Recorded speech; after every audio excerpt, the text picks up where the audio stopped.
to go. Okay. Hawking's black hole information paradox results from the combination of quantum mechanics and general relativity, which suggests that all physical information could permanently disappear into black hole, making it a non-unitary transformation of state. But if that's true, it falls right in the face of quantum physics. A recent solution, however, involves the concept of stimulated emission to explain supposed information costs.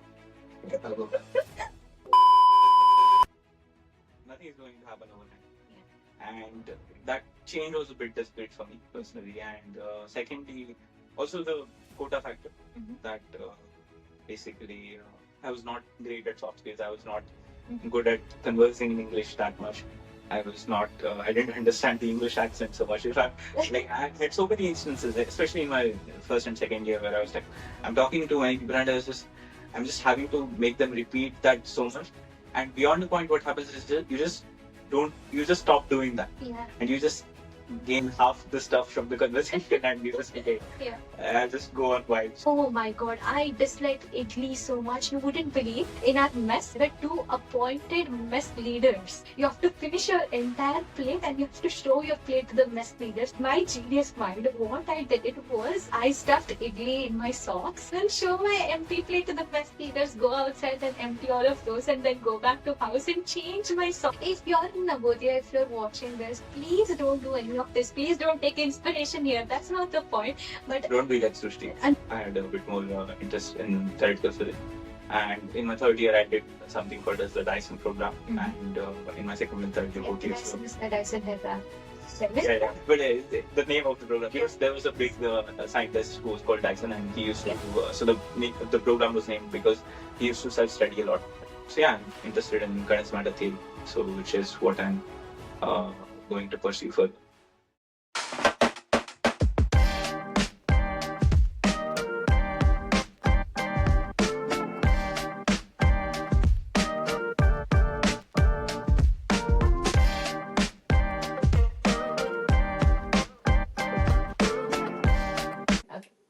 Hi, I'm Srushti and welcome back to the Quad Pod. In today's episode, I am joined by my friend Atharv, whom I call Baba, and he is doing physics at Oxford, and for his masters, he is doing theoretical physics. In today's episode, we're going to be discussing about 2 very different education ecosystem in India, Kota and Navodaya. I'll be sharing my anecdotes about Navodaya, and Baba will be breaking us what it is like to live in Kota and how did his journey evolve from Kota to Oxford, and what will he do after Oxford. So let's hear from Atharva or Baba. Baba, let us know what was your journey like before Oxford. What were you before Oxford? You're already getting into it. Yes. Okay. Hi everyone, I'm Atharv. So first of all, we are joined by our 2 very nice friends. This guy, the sloth, was gifted to me actually by Srusti, and I've named it Lightning McQueen because the sloths are very fast, as you know. And that was just my other plushie which we had. Like we put 2 of them because one didn't feel nice. Oh my god! Okay, that is Lightning McQueen, and this is Burfi. So, yeah. Don't give Burfi consolation prize. Oh my god, Burfi is also. I love Burfi as well. He's been with me for over 3 years now. Oh. So yeah. Okay, let's start with your journey. I want to know what were you before university? What was Kota Baba like? So essentially, like I moved to Kota when I was like 11 or 12. I was in my 6th standard, and my elder brother is 5 years older to me, and he was in 11th grade, and I was in 6th grade, and he wanted to prepare for JEE. So my mother took both of us to Kota. So first 2 years went fine. 6th and 7th grade, 6, 7. Six, 6th and 7th grades were pretty fine there. My brother finished his 11th and 12th, and I moved back for half a year back to my hometown, Nanded, Maharashtra. And being in Kota for 2 years sort of increased my expectations from studies and classes and tuitions. So it was not great back in Nanded. It was great. Like, it was good, but I thought I could do more. So eventually in 8th grade, I moved back into Kota after 6-7 months, and then again 6-7. But since 8th grade to 12th grade, I was essentially in Kota, and I was preparing for just the smaller Olympiads that are like in 8th grade, 9th grade. I was doing preparing for International Junior Science Olympiad, like RMO, INMO. I didn't make it to INMO ever, but like I was preparing for Maths Olympiads. So in 10th grade, I started my JEE coaching. But I did well in my 11th grade. I gave the KVPI exam, and I did pretty well in that. And I essentially like sort of confirmed my place at IIC Bangalore.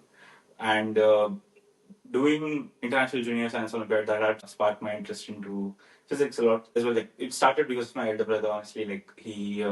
So when I was in sixth grade, he used to come back from his classes and he used to describe physics, and so that sort of gave the initial push, and that was further nurtured by Olympiad preparation. After that, doing KVPI, like that sort of made me understand that I actually want to pursue pure sciences rather than do engineering or computer science, which is quite in trend at the moment. So after getting KVPI, I started thinking of applying abroad, and then that's how I'm here now. Amazing, amazing. So when you first entered Kota, was it about JEE exams? Did you want to give JEE exams or purely for educational purposes? You thought you would unlock your true potential if you go to Kota?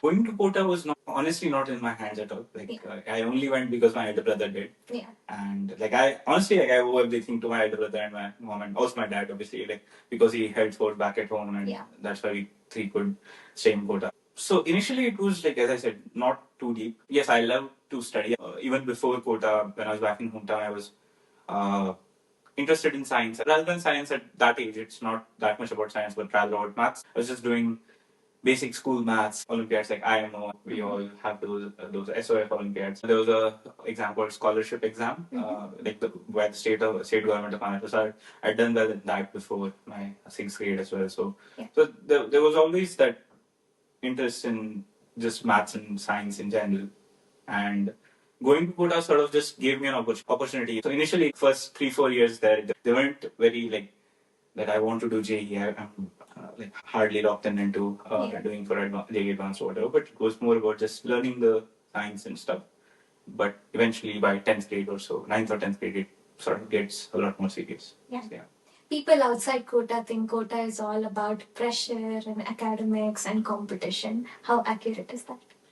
It is true to a large extent, I would say. I have seen that over like 6 years now. So even in sixth grade, although it was very chill, there were like already a hierarchical system of like there will be batches, there will be a first batch, second batch, and so on, which is like the quite the norm in most of the coaching institutes now. And so there is always that sort of competitive spirit that you have to do better than your peers. You have to do well in the weekly tests. You have bi-weekly tests. So that is definitely there. It is pretty competitive, and but I think that is necessary as well in a way that because if you want to do well at anything, just being good naturally won't be enough. You have to also work hard towards it. So I think that's in that aspect, it is important as well. Yeah.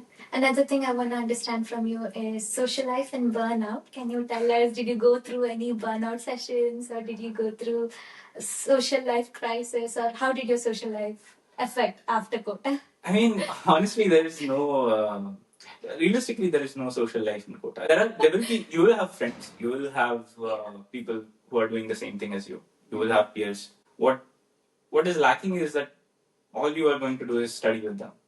Like more or less. Like yes, you will sort of go play sports occasionally. You will do some things here and there, but social life is honestly dead. But I think it's necessary at that point of time. Otherwise, you won't be able to do what you are aiming for, right? So I would say I didn't have any soft skills as I exited Kota. Like when I came to Oxford in my first year, it was very different. And so yeah, like essentially, I didn't learn any soft skills because you are putting in hours like 10 hours, 12 hours a day studying and like grinding, especially during the later years at my Kota, like 9 to 10th, 12th grade, let's say. So those time periods, you are like you do tend to face a fair amount of burnout.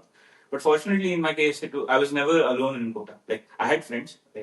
Just having someone who is doing the same thing as you, it helps a lot. Like even if the thing is very difficult, if you have someone who is doing the same as you, it's like a consolation. Okay, there's a solidarity in there that there are more people doing that, and you're not alone. So you're not lonely in that sense.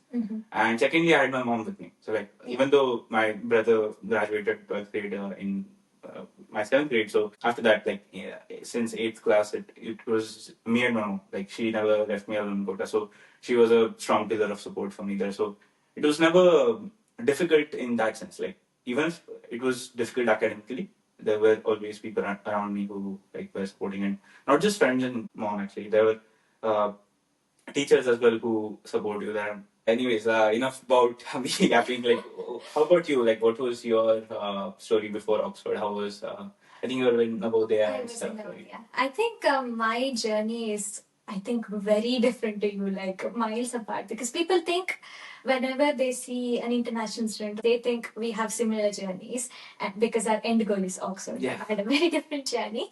For those of you who don't know, Navodaya are this chain of schools which is in every single district of every state except for Tamil Nadu.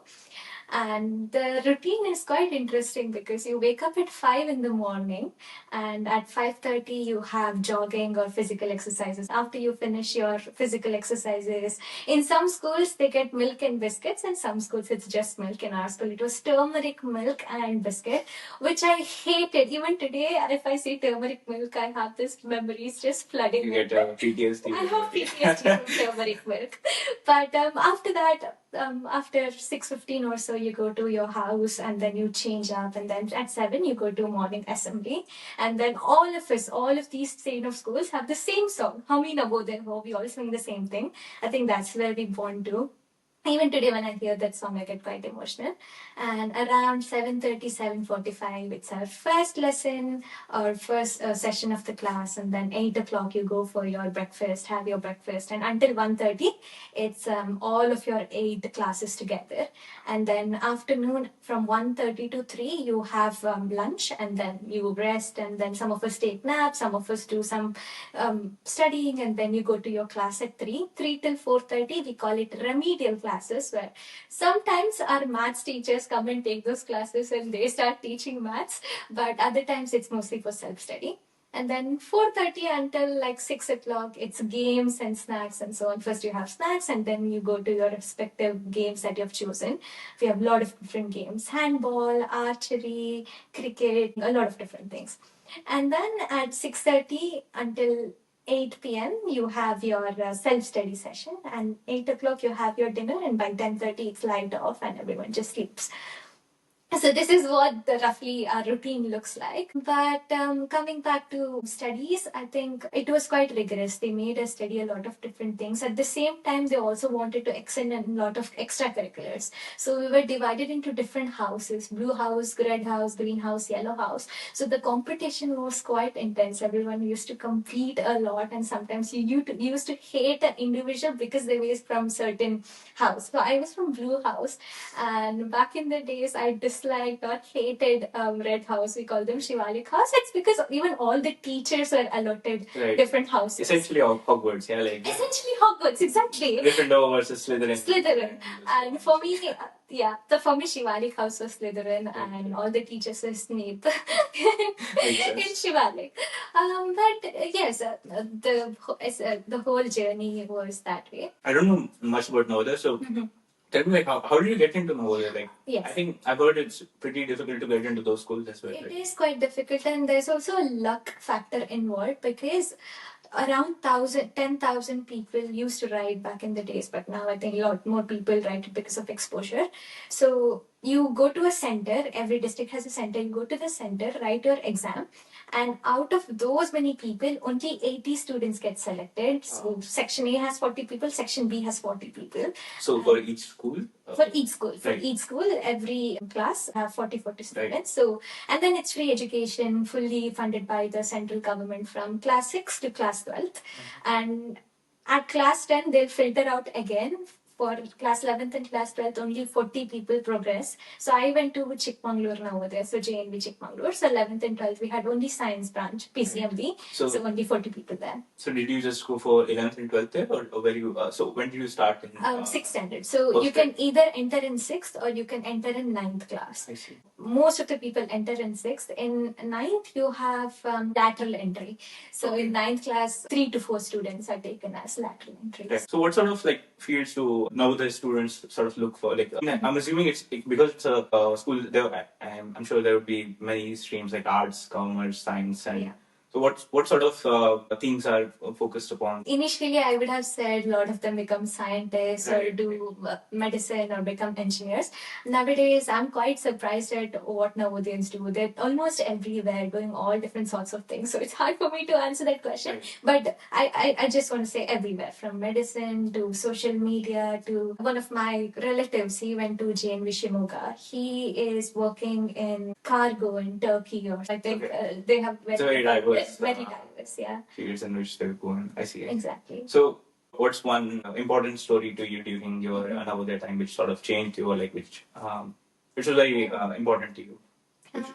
Yeah. Yeah. Sorry. Because for me, it was from 6th standard till 12th standard. I was in a hostel life, being with the same people.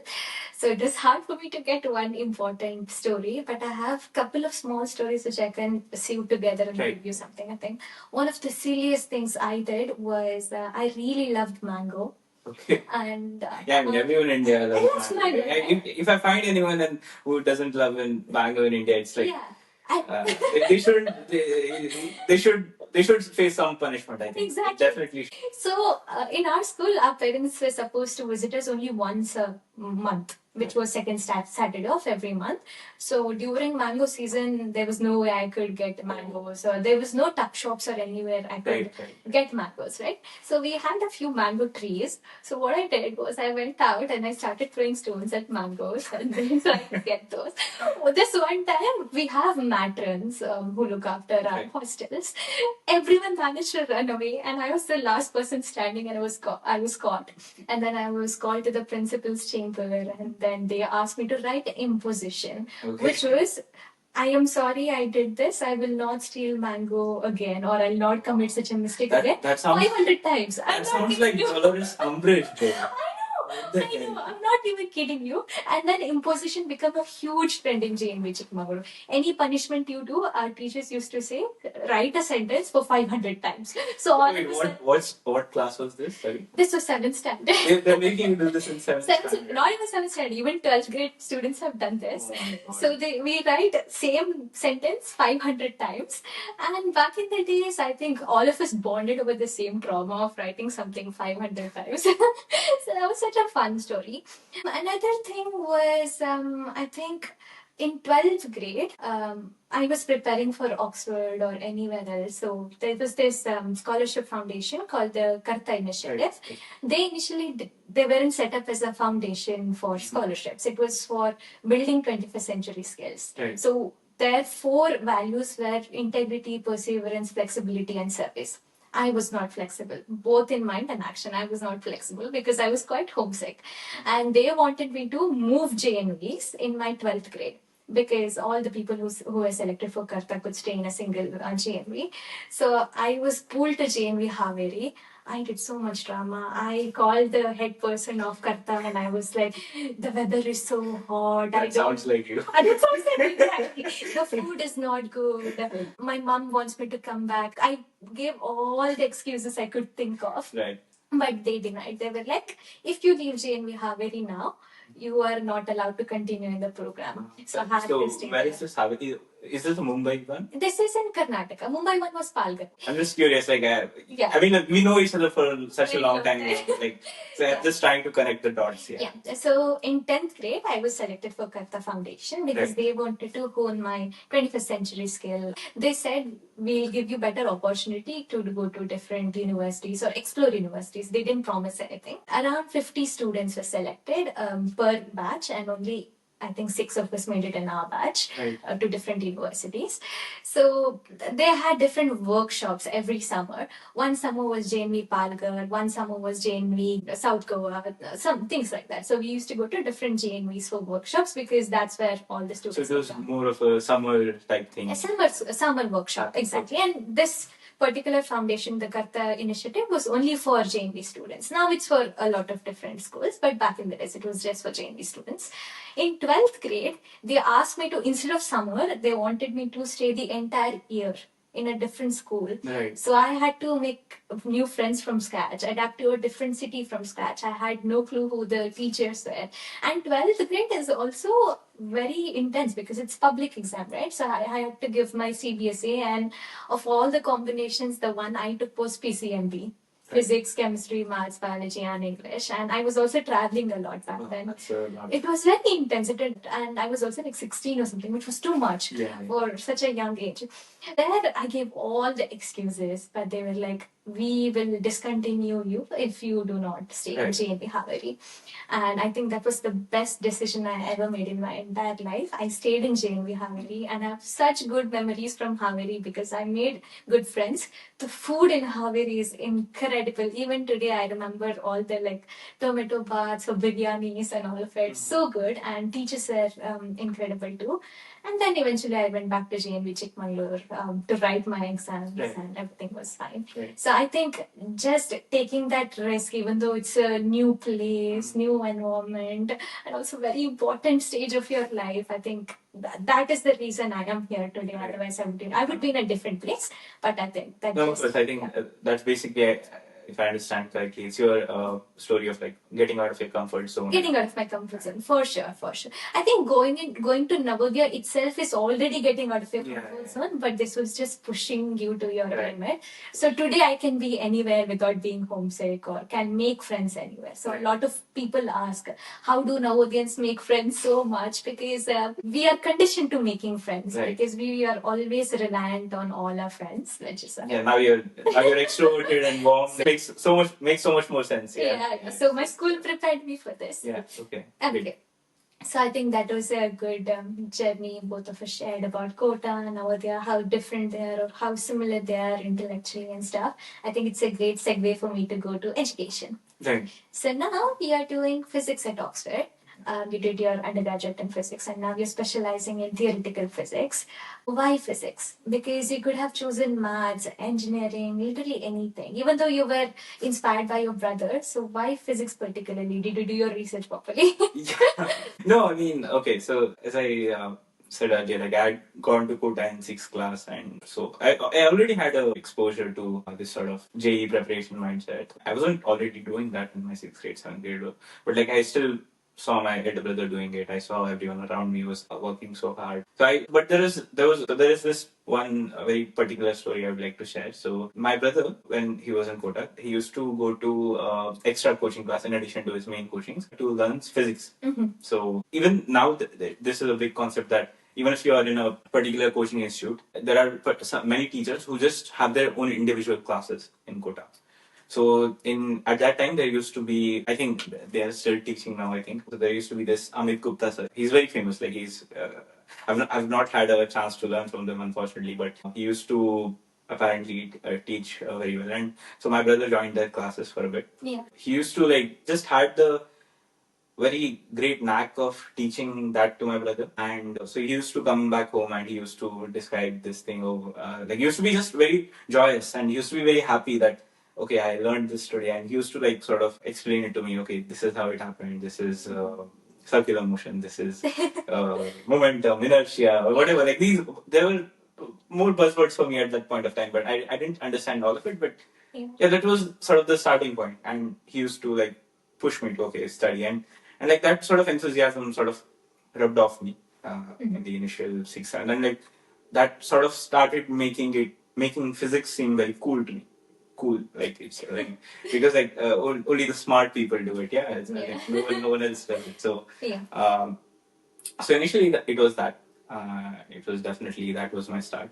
Like as is the reason for many of my other things. Like I don't know. It's the curse of these the younger siblings that whatever they do, they sort of pick up from the elder siblings. So essentially, most of the things I do, I sort of have picked up from. Like for example, I started listening to music because it seemed cool, and he used to listen to all this music. Like I got this very small Gioni phone, and I had like 4 songs in it. I used to listen to these on loop and so on, and then I started photography because of him. I started filmmaking, video editing, all of this because of him. Yeah. I literally I take his clothes to wear. Like like essentially like all of my personality is nothing unique. It's just taken from it. It sort of gained more depth as I started doing junior science Olympiad and started preparing for senior Olympiads. I was unfortunately not able to make for any IPX, but I made it to Astro Camp. This gave the depth to it, and then I realized through these that okay, I genuinely enjoy this. I do want to pursue this rather than do engineering and get a job. That was my main reason of like looking for applying for physics. One question I have for you is, did Kota make you or students currently solve better or just prepare better for exams? Solve problems better or prepare better for exams? Both of them go hand in hand, right? Because Kota, the coaching, the teachers there teach you how to tackle problems, tell you like that makes you do well in exams. So I think a better question would rather be like whether Kota does make you good conceptually or like just an application part.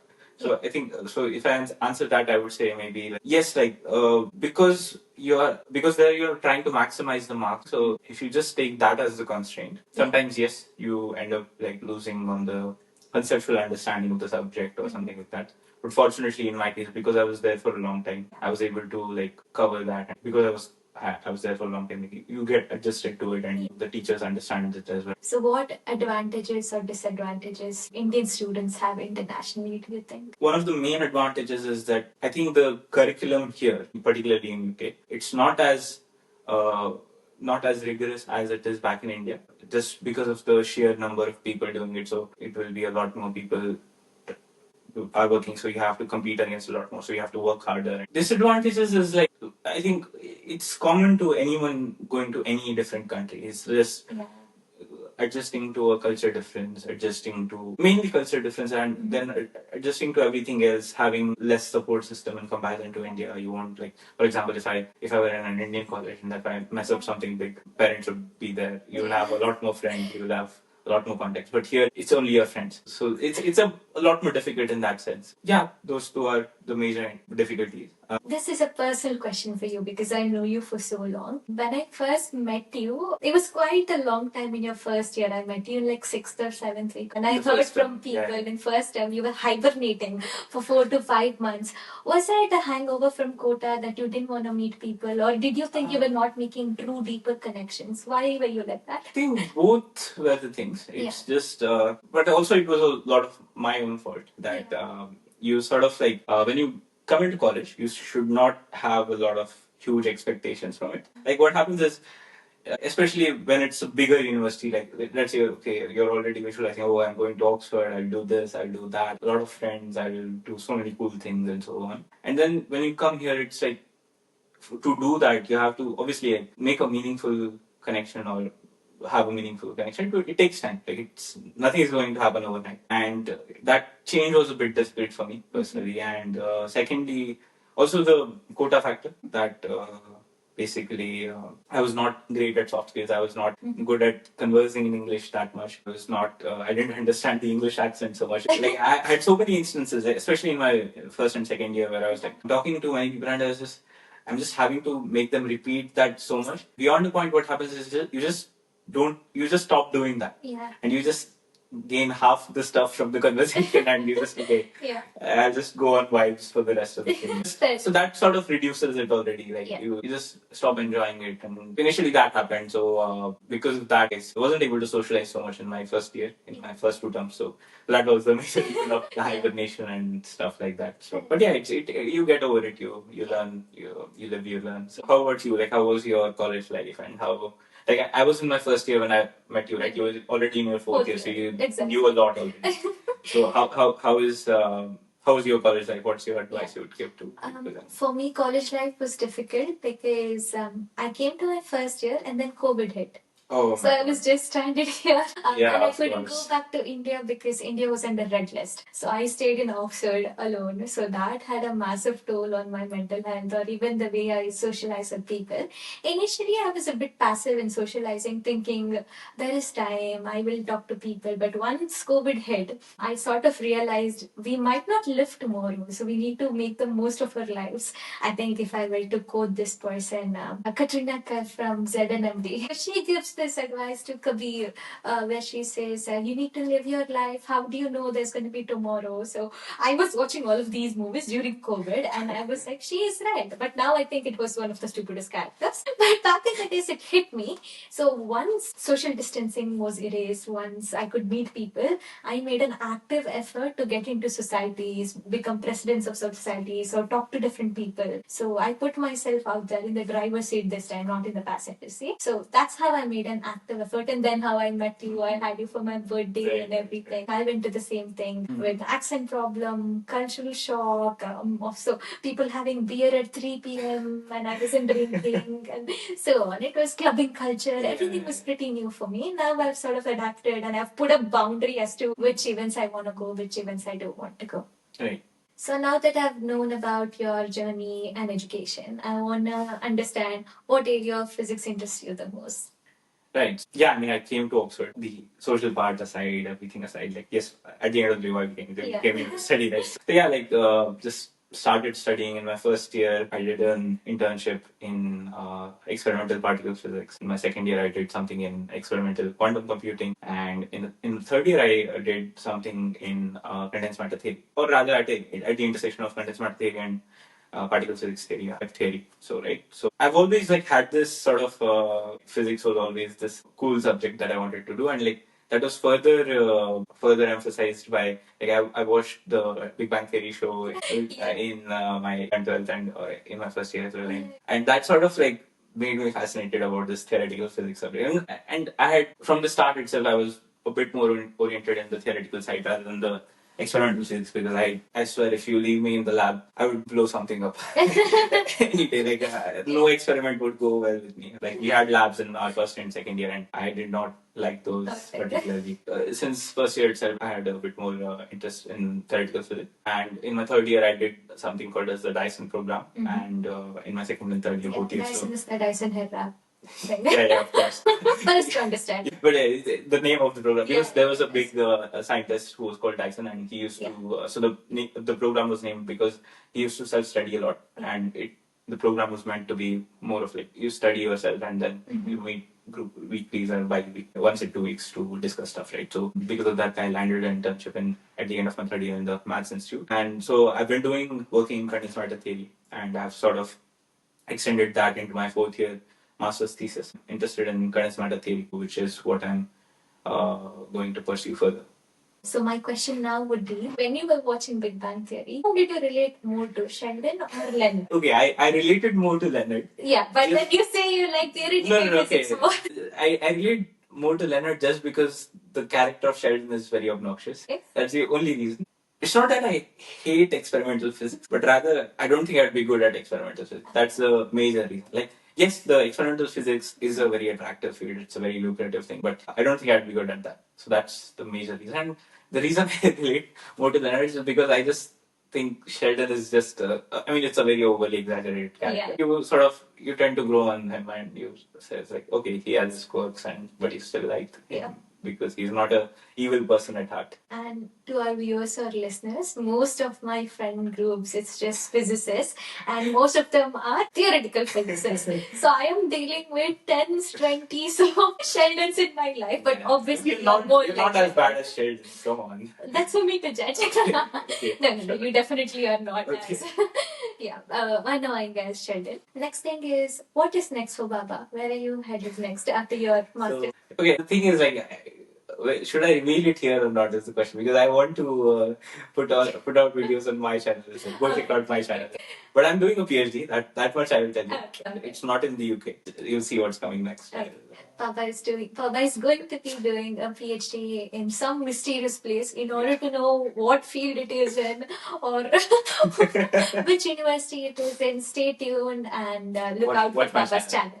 Now it's time for the most dangerous segment of the podcast, debate. Right. Okay. And the question for today is the real divide in India not rich versus poor, but exposure versus non-exposure? Okay, I think both of them are quite correlated. Rich versus poor and exposure versus non-exposure, because if you are rich, you will essentially be getting more opportunities, you will know a lot more comparatively. you'll know a lot more about the world. And while if you're poor, you already have a limited number of opportunities, and getting opportunities, I think, is quite correlated. So, but again, the exposure is also important in the sense that even if you're rich, many a times you might just not know about an opportunity which you probably would have been able to sustain for yourself, and but you just never got to know about it. Yeah, I think that is there as well. So I think both of them are correlated, but I think exposure versus non-exposure is sort of the main thing, because like even if you're poor, if you're getting exposure, you can sort of like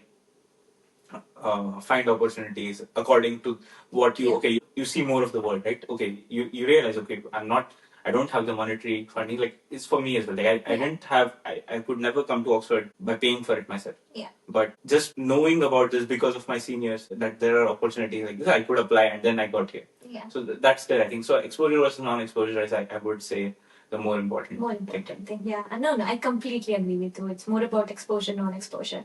While I was talking to you, I also thought about this series, Physics Wala. I think they also have this new movie right now. Right. And that is a very good example for exposure versus non-exposure. I've not seen this. You have not seen this. But you know the real life story, right? About Physics Wala? Yeah, I briefly know it. I vaguely know it. I don't. Yeah. So there is this person who wants to teach physics to everyone, or not just physics, science to everyone. Right. Even from the most rural parts of India, students could access internet, and then they could learn concepts of physics, and then they were interested in physics, and then they wrote IIT, then went into a lot of different JE or engineering colleges. So I think he solved a real life problem that existed back. Right. There was no exposure. People knew about IITs, people knew about all the competitive exams, but they didn't know how to prepare, or they didn't know what to do, but he just gave a pathway for them to learn. But at the end of the day, even if you have a lot of exposure, if there's no means for you to pay, how would you get it? For example, if one gets Oxford and then we don't get funding, how would you come here? And things like that. They go hand in hand. As I said, there is definitely correlation there. Yeah. But I think exposure versus non-exposure sort of. But again, it's very difficult to gauge. But exactly, on what metrics are we saying? I mean, we can sit here and debate as much as we want without data, it's like not very useful. Yeah, I agree. Okay. My next question is: can curiosity survive hyper-competitive systems? Right. I think it's a spectrum, right? Like if it's extremely competitive, that like you won't be able to get in, or like you won't be able to go forward if you do not succeed in the competition. Then in that case, obviously, if it's extremely competitive, then in that extreme, obviously, creativity would not survive. But if there is no competition at all, it's purely creative. In that case, I think yes, it will be productive. It won't be as productive because there's no competition. So you have no sort of driving pressure. Like, yes, I mean, creativity is important, but you also need a particular direction, right? Because to make progress, you need to work on a particular problem for a longer period of time to gain some progress in it. So, so there's obviously there's a balance between the two. Like, there has to be a competition, but it shouldn't be that much that obviously you won't do anything at all. Like, you won't be able to think anything outside the box at all. Exactly. So, I think we also come from backgrounds where we were conditioned to being quite competitive, right? Yeah. All our lives, like you have to be ranked first in your class, or you have to be ranked first in whichever exam you write. Yeah. I think for us, we have conditioned to compete with others or compete with ourselves or things like that. Curiosity is this unexplored topic for us because unintentionally or subconsciously we don't know if we're actually curious or if we're just following a set of rules. So what do you think? Are we following these set of rules, or are we actually curious? I mean, it depends on what context are you talking about, right? Yeah. Like, for example, yes, I mean, if you are a human, if you have any consciousness, you definitely are curious about nature. So as long as you are asking questions, you are curious. So I don't think curiosity is a problem, but I think it's just about the correct questions. It's like you have to be curious about the correct thing. Everyone is curious about something, but whether you succeed or not, or rather whether it's useful to your field or not, that depends on what thing are you curious about. Let me give you a scenario, for example. Let's say there is an exam tomorrow. Who would succeed more? Someone who is curious and someone who's competitive, or someone who is good at rote learning and they'll definitely do well in exams? Now, again, there is many like there are versions to this because like the paper, it depends upon the paper. If it's something very simple which everyone knows, which everyone understands very well, something which probably was like the case for NEET until a couple of years ago, until where it was not very difficult and everyone was getting like 720 on 720 every year. Like a lot of people, not everyone. So you get my point. So in that case, now it depends on whether how much silly mistakes you make in the exam. If you are not sloppy, you should be able to do well in that exam. So that characteristic is going to trump out triumph in that particular paper. If it's a paper which is a lot more difficult, it now depends. Now, what sort of difficulty are we talking about? Whether it's stuff which is not been covered in syllabus at all. Like for example, if you are designing an exam which has like 80% of the stuff will come from the book and 20% won't be coming from the book, but it will be applied knowledge from what you know. So in that case, I would say a creative person or a person who understands the concept and is able to apply those will do well in those sort of exams. So you have to decide based on these sort of metrics upon whatever paper is there, right? Obviously, a fish cannot climb a tree. So true. So Exactly. it depends on what your strong point is and based upon that how you do in a particular type of exam. So it's just that. Fair. As I said, I don't think it's a great idea to like judge you on the basis of just one exam. It's like you have to take many different types of exams and you realize, okay, this is my strong point and these are my weak points. So not one exam is going to be able to tell what's it about you, but it's going to be a various different factors. Yeah, exactly. And also, just doing well in one exam doesn't necessarily mean you're going to do well in your life or in your career or and the other way around as well. Other way around as well, exactly. You do worse Completely agree. Yeah.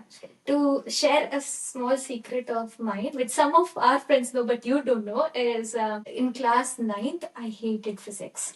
Class 11 too. I hated class 9th and 11th physics. Right. The way I got through 9th and 11th physics was complete memorization of both questions and answers. I am not even kidding you, because in NCRT what happens is, and 9th and 11th are not public exams, right? Yes. So what happens is they'll give you the same question. Sometimes they'll change the numbers. So what I used to do to save time in my head back then was memorize the question, memorize the answer, memorize question including the numbers. So if they change the number, I substitute those numbers, write the answer first, then go and erase all the numbers. Now I see where your fish skill comes from. The fish is a game we play, Go Fish, but we play it a different variant of it where we play in groups and memorization is a big deal.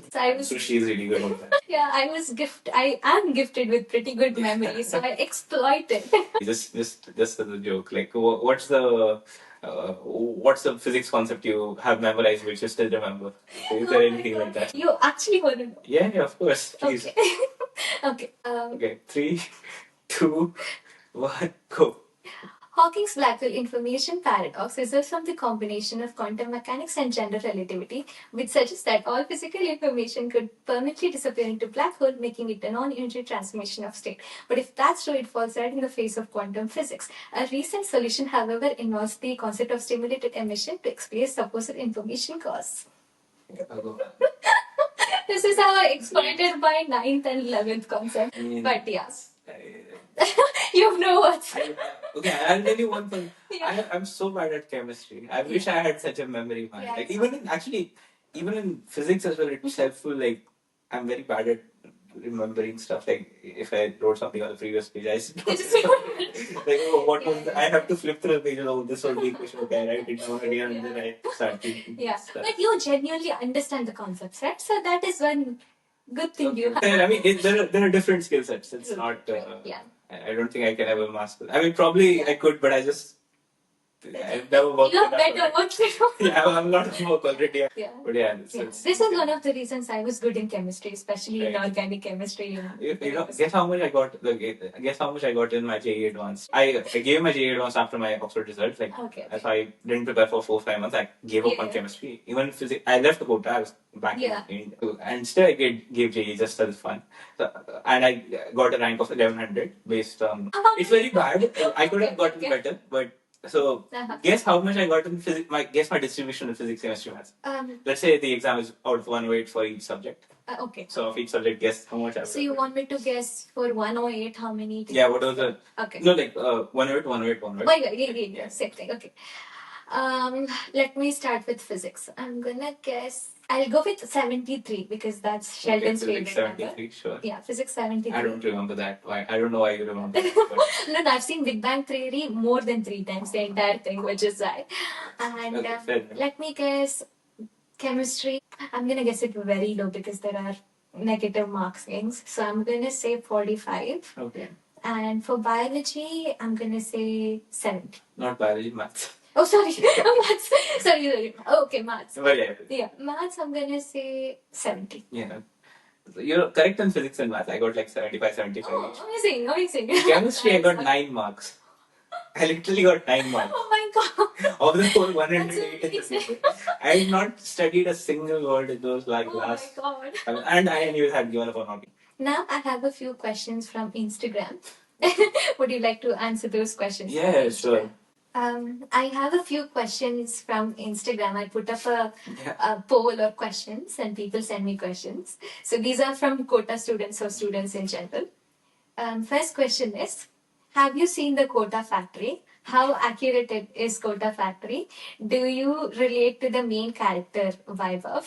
I mean, I have seen Kota Factory. I mean, I think it is pretty accurate. Yeah. Like for me, it was slightly different because I was there way before than the main character Webber was. I think Webber only went there in his 11th grade, right? I went to Kota in my 6th class. So I was already pretty used to the culture, and so I didn't relate in the exact technical, or rather technical, I would say logistical aspects of it, where like you're living in a hostel and like doing like, the different batch system and so on. Like I still was in the batch system, but like I was in the different batch, so I was like, okay, fine. Like I was there for a while, so that was fine. But yeah, the other topics which they address in the depression and then competition difficulties you face, like living alone and so forth. So yeah, those I definitely relate to that quite. Like especially for people who just go in the 11th grade, it's big, very difficult. Like I've seen my brother's journey. Like it was way more difficult than mine because like he was there only in 11th grade, right? So yeah, it's that part I quite agree with. For me, the best part about the movie was the cinematography. They made it black and white, and I generally don't watch black and white, and that was so refreshing. No, of course it was. It just made it everything real. Next question I have for you is, this is in Hindi. I'll translate it for viewers who are listening. भाई तू जिंदा कैसा है अभी तक कोटा ने तुम्हें थोड़ा नहीं क्या Yeah, I mean, it breaks you down, and now I'm a different person. So yeah, I mean, yeah, I'm fortunate to be alive. We shouldn't be joking about this actually, but like, yeah, I mean, it's a difficult place, but I think you do grow in that. So I think, I mean, adversity is the mother of invention, right? So it's the same there, like. Because there's adversity, you learn to face it. You learn to face difficult problems and so on and so forth. Yeah. What doesn't break you makes you stronger. Yeah, exactly. Fair enough. Last question is, what are your key takeaways from Kota? First of all, the hard work, the grind, like which I learned there. That's the most important thing. And perseverance, you have to keep going even when the whole world is against you. Stuff like that. And yeah, I mean, those two are the most important things. And of course, and friends. Like, I made a lot of friends. I still am in touch with a lot of them, and they're really good friends. So, okay, amazing. Brilliant. So, those are the Kota questions I had. Right. Now, I have questions from my Navodaya family on Instagram. The first question is, many of them will say Navodayans can survive anything and can do anything. Is that true/myth? Oh my god. From what I have seen, because Navodayans are together for like 7 years or like 3 years or how many ever years, they sort of believe in people, and there's nothing to do there. You're not allowed to have phones, you're not allowed to have any gadgets. So all the memories you create are from the people you meet with. So when you go to the outside world, you try to sort of shadow the same thing. You genuinely value human relationships and things like that. So which is why they can survive at any given environment or any different groups of people. But also there are some outliers, like I studied in JME Haveri, which is not my school. So that sort of made me adapt to a different pace. So which is why, and we also go to different sports competitions like regionals, clusters, nationals, all of these. So it sort of builds you to survive at any environment. This question was from Sneha Suresh. Next question is by Monisha. How do you feel about the Navodayan daily routine after getting into the university? I do not wake up at 5 a.m. in the morning. However, when COVID happened, I was trying to get up at 5 a.m. in the morning and try to run around our campus. I did it for like a week or two, then I gave up on it. So I did try to do it. Tell them your current sleeping time. I am not going to tell anyone my current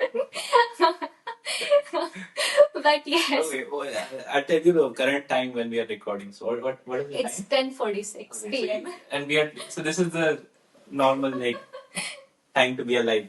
Yeah. So you can now imagine when she sleeps in general. So. Exactly. With this, next question I have is Nenu Hanmantudu. This is from Nenu Hanmantudu. They are saying cultures at JNV Havering, missing the old grooves. JNV Haveri, we had a lot of different cultural festivals. So I think every different house would have their own cultural festival. So it was great time dancing, singing, doing all the different things there. Amazing. Right. Next is by my junior from JNV Chikmagalur, Vikas Kumar. Do you want to go back to Navodayan days again? Do you regret not doing anything? Yes, given the opportunity to time travel, I would go to Navodaya in a heartbeat.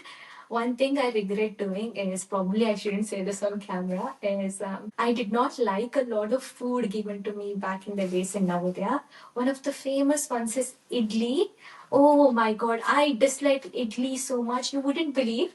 In our mess, so we were served idli, and then there would be matrons, and there were two appointed mess leaders. You have to finish your entire plate and you have to show your plate to the mess leaders, and they would check your hands and everything to see you're not throwing anything. Right. I hated idli so much, and I was also given four big idlis. Yeah. So my genius mind, what I did it was I stuffed idli in my socks or on my shoes and all of these things, and then show my empty plate to the mess leaders, go outside and empty all of those, and then go back to house and change my socks. I'm so sad now that here we don't get Indian food, and then you used to exactly. do that. I used to do this. So if you're in Navodaya, if you're watching this, please don't do any of this. Please don't take inspiration here. That's not the point. But don't be like Srushti. No, she's please. Not a good inspiration. Yes. Now, if I'm given idli, I would eat it with my whole heart. But yes, that is one of the funny things I did. The next thing, you taught me कि बात कैसे करी जाती है girl से. This is by Chaudhary. In Navodaya, most Navodayas, we are not supposed to talk to each other. So boys are not supposed to talk to girls, and girls are not supposed to talk to guys. Initially, I did struggle a bit when I came to Oxford because I was a little shy to talk to guys. But now I can, I can talk. So I can talk to Baba. Right up. Thank you. This is a really good compliment, Chaudhary. Our last memory is by Manya Ashok. Manya Ashok says, Wednesday Wangi Bath. So this is one food I absolutely loved, and I did not throw this word, was wangi bath. Wangi in English is eggplant or aubergine. Brinjal. Bath is just rice. So this eggplant rice or aubergine rice or aubergine rice or brinjal rice. I absolutely loved it. And oh my god, this is making me hungry now. Thank you everyone for sending your questions and memories. Please do keep sending us for the next episodes as well. So this is exactly what the Quad Pod is about. Guests come here, share their beautiful experiences, both personally, intellectually. So to Atharv Mahajan or Baba, thank you so much. And to everyone listening or watching, get into the quad. Let's talk.